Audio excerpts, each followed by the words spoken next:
Conte de fées en français.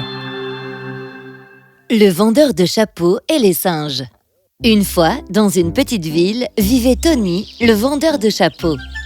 Il faisait des chapeaux avec des tissus différents et les vendait dans les villages environnants. La vente des chapeaux était la seule source de revenus de Tony. Il ne se plaignait jamais de son petit salaire et faisait son travail sérieusement. Une fois satisfait les besoins de base, il rachetait des tissus pour fabriquer des chapeaux qu'il revendait le lendemain. Tony gagnait son argent au jour le jour, et c'était la raison pour laquelle il n'arrêtait jamais de travailler. Or, malgré le dur labeur et le petit salaire, Tony était un vendeur de chapeaux heureux. Et ça, c'est parce qu'il adorait son métier. Il avait constamment de nouvelles idées pour créer des chapeaux incroyables. Il était très créatif et se donnait à 100% pour chacun de ses chapeaux. Un peu plus loin de la ville de Tony se trouvait une petite forêt. C'était une jolie petite forêt remplie de fleurs et de fruits frais. La forêt se trouvait pile entre deux villages. Les gens devaient souvent traverser la forêt pour passer de l'autre côté. Malgré la beauté de la forêt, il y avait bien une chose qui gênait tout le monde. Les singes du gros arbre. Ils harcelaient les gens qui passaient et leur volaient tout ce qu'ils transportaient.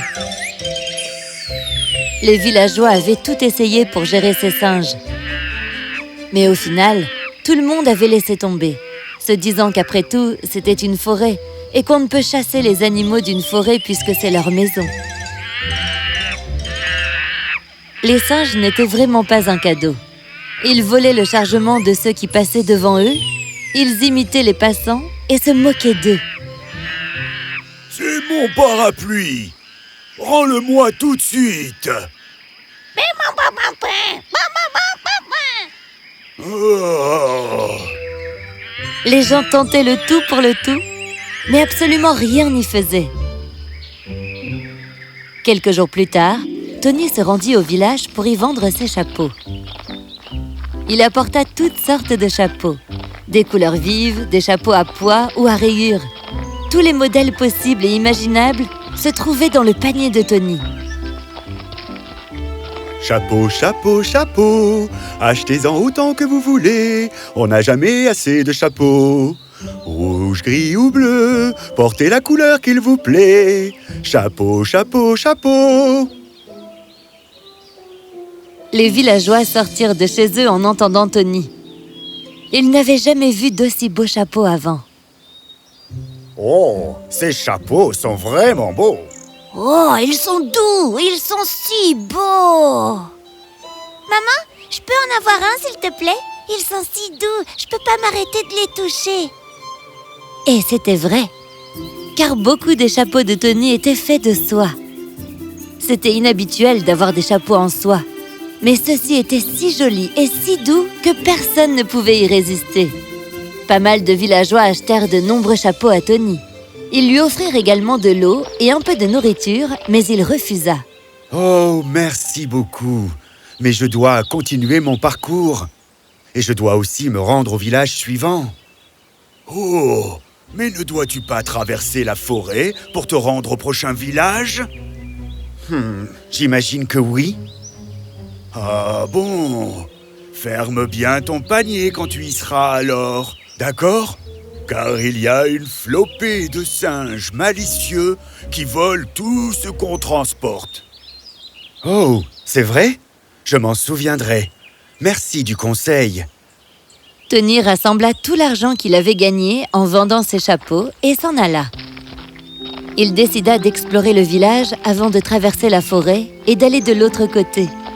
Il se balada en admirant la beauté de l'endroit. Oh, j'ai tellement faim! J'aurais dû manger quand les villageois me l'ont proposé. Je n'ai pas le temps de m'asseoir pour manger maintenant. Je dois aller au prochain village pour vendre ces chapeaux. Bon, allez, je vais acheter quelque chose et manger une fois que je serai dans la forêt. Tony savait très bien qu'il lui fallait vendre tous ses chapeaux s'il voulait gagner assez d'argent pour la journée. Après avoir fait un tour pour trouver à manger, il finit par trouver un étal qui vendait des buns délicieux. Il en acheta 2 et les rangea dans son panier. Tony retraversa tout le village et arriva à la forêt. Vu le temps passé à marcher, il en avait déjà oublié le conseil du vieil homme à propos des singes. Il marcha dans la forêt en admirant les belles fleurs et les fruits frais. Il cueillit quelques fruits et les enveloppa dans un tissu.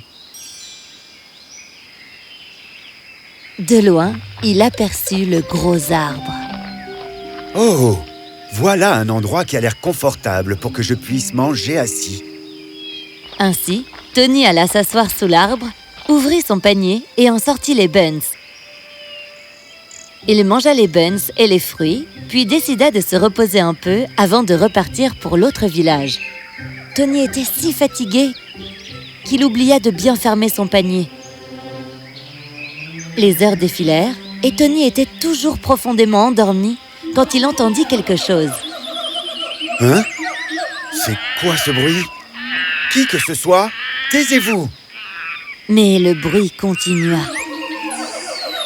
Finalement, Tony ouvrit les yeux et regarda autour de lui. Mais il ne vit personne. Et alors, il regarda son panier. Tony tomba en état de choc. Non! Où sont tous mes chapeaux? Il n'y avait plus qu'un seul chapeau dans le panier. Tony paniqua et se mit à pleurer. Quelqu'un m'a volé tous mes chapeaux. Qu'est-ce que je dois faire? Il réalisa alors que le bruit ne s'était toujours pas arrêté. Quand alors il regarda en l'air... Oh non! Les singes! Ce sont eux qui m'ont volé les chapeaux. Eh oui, ils étaient là.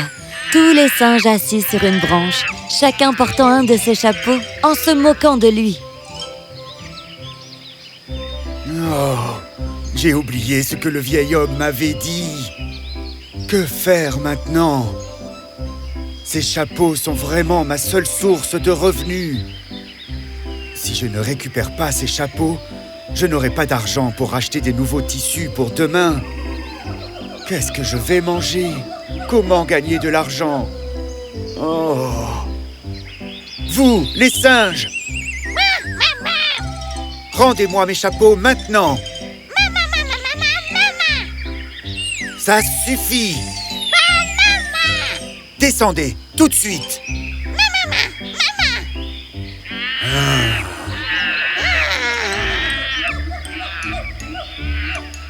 Dès que les singes poussèrent avec force sur les branches, des baies en tombèrent.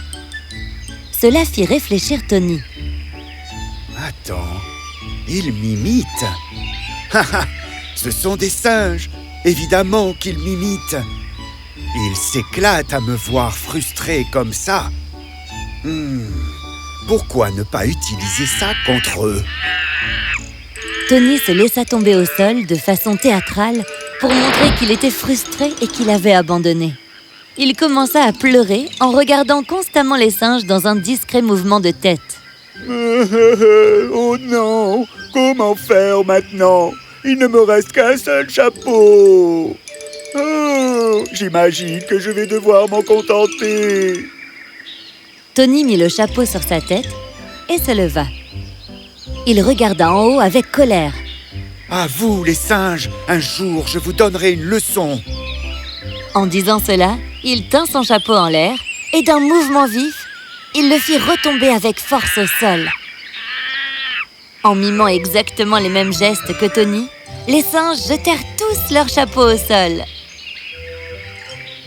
Sans perdre une minute de plus, Tony rassembla tous les chapeaux, les fourra dans son panier et le referma. Oh, vous, stupides singes. Allez, au revoir maintenant. C'est ainsi que Tony réalisa l'importance de rester calme quand les choses ne se passent pas comme vous le voulez. S'il n'avait pas remarqué la faiblesse des singes au moment de sa frustration, il n'aurait sûrement pas récupéré ses chapeaux. Tony sortit gaiement de la forêt en sifflotant. Il vendit ses chapeaux dans l'autre village, gagna de l'argent et rentra à sa maison.